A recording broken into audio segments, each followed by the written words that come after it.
So in this video, we're going to talk about the second lesson in Unit 3, which is on two-step equations. So today on Thursday, we're going to be talking about the math thinking and class practice. And then tomorrow, we'll be doing our proficiency practice in CFU, along with some extra practice on Delta Math.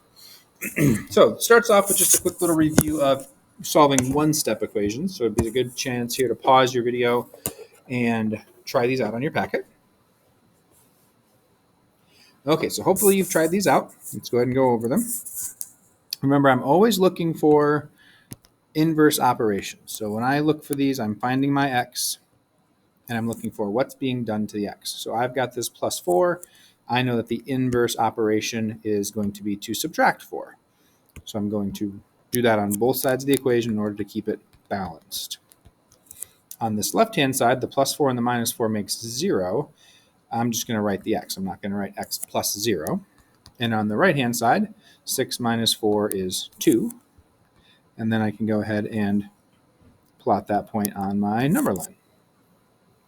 On this left-hand side, or sorry, on this right-hand one, the second one, there's my x, and it is being multiplied by a negative 2. So the inverse operation is to divide both sides by negative 2.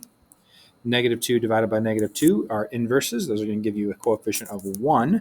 I'm not going to write 1x. I'm just going to write the x. And on this side, 8 divided by negative 2, well, a positive divided by a negative is a negative. 8 divided by 2 is 4. And then I can go ahead and plot my solution on the graph.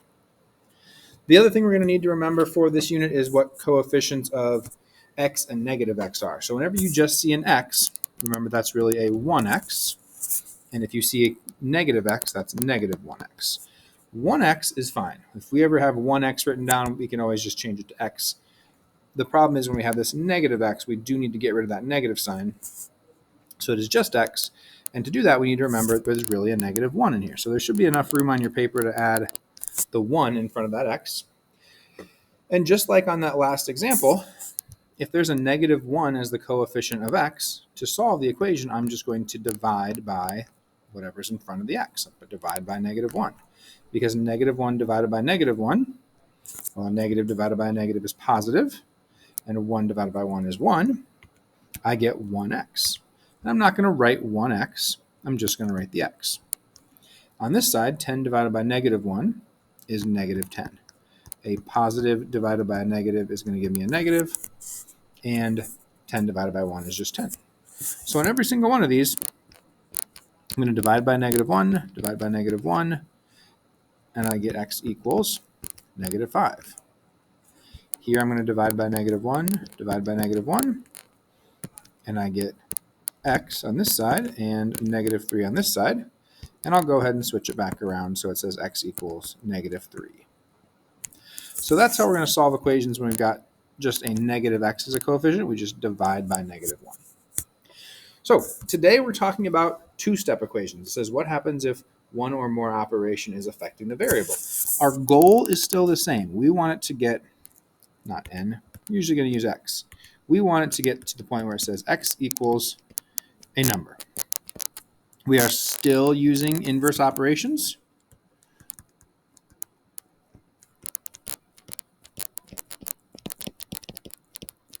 The only difference now is going to be that if more than one operation is affecting the variable, we are going to have to do more than one inverse operation. We're just going to take care of them one at a time. So if you can look down here, you see it's actually telling us to do the addition and subtraction step first. That might seem a little strange considering with our GEMDAS, we talked about how multiplication and division have to come before addition and subtraction. The way I like to think about this is we are working backwards to get to x. So this x has been multiplied by 2 and then adding 4. We are working backwards through our order of operations to undo those steps.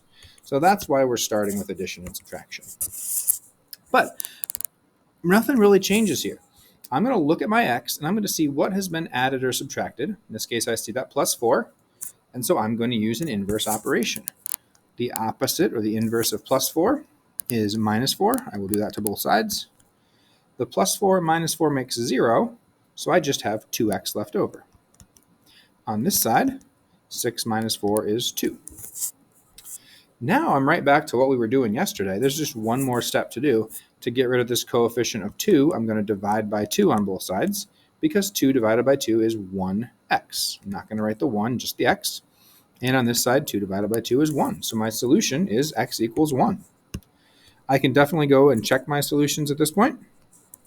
2 times 1 plus 4 equals 6. And I can check to see if that is true, because if I'm saying x is a solution, I should be able to put an x right where that, or put a 1 right where that x is, and it's going to make my equation equal. So if I do that, 2 times 1 is 2, and 2 plus 4 is 6. So that works. My equation is true, so I know that is a solution. Let's go ahead and do another one. Here I see 6x minus 11. Well, I'm going to first start by trying to get rid of that minus 11 by doing the inverse operation of plus 11. On this side of the equation, the minus 11 and the plus 11 make 0, so I just have 6x left over. 1 plus 11 is 12. Then to get rid of my coefficient of 6, I know I need to divide by 6. 6 divided by 6 is 1x, so I'm just going to write x. 12 divided by 6 is 2, and I'll go ahead and rewrite that as x equals 2 for my final solution. Real quick here, little typo in the packet. So if I plug in my 2 where my x was, I can check to see if this is equal. So I've got 6 times 2, which is 12, and 12 minus 11 is 1. So yes, that works. It is equal. PE lunch students are now dismissed for lunch. Okay, we've got a couple more to do here, just as a little bit of extra practice. I would highly encourage you at this point to pause the video and try to do those questions yourself. Remember, you're always doing your addition and subtraction step first, then your multiplication and division step to get your final solution. So I'm going to start here with this plus 1. So I'll do the inverse operation of minus 1. Those are going to make 0. So I'd have negative 3x equals 6. 7 minus 1 is 6. This negative sign is definitely giving some people some trouble. But remember, this is just the coefficient of x. Negative 3 times x. I'm going to do the opposite of multiplying, which is dividing by negative 3. Negative 3 divided by negative 3 makes 1x. I'm just going to write the x. 6 divided by negative 3 is negative 2, so that is my final solution. Over here, I have my x. I'm going to go ahead and try to get rid of this negative 1 first, so I'm going to add 1 to both sides. Negative 1 plus 1 makes 0, so I just have 4x. 7 plus 1 is 8. Then I need to get rid of my coefficient of 4 by dividing both sides by 4. Just getting 1x there, although I don't write the 1. 8 divided by 4 is 2. And I will go ahead and rewrite my solution as x equals 2. Now, with these fraction problems, we've got to just remember how to deal with a fraction in our multiplication and division step.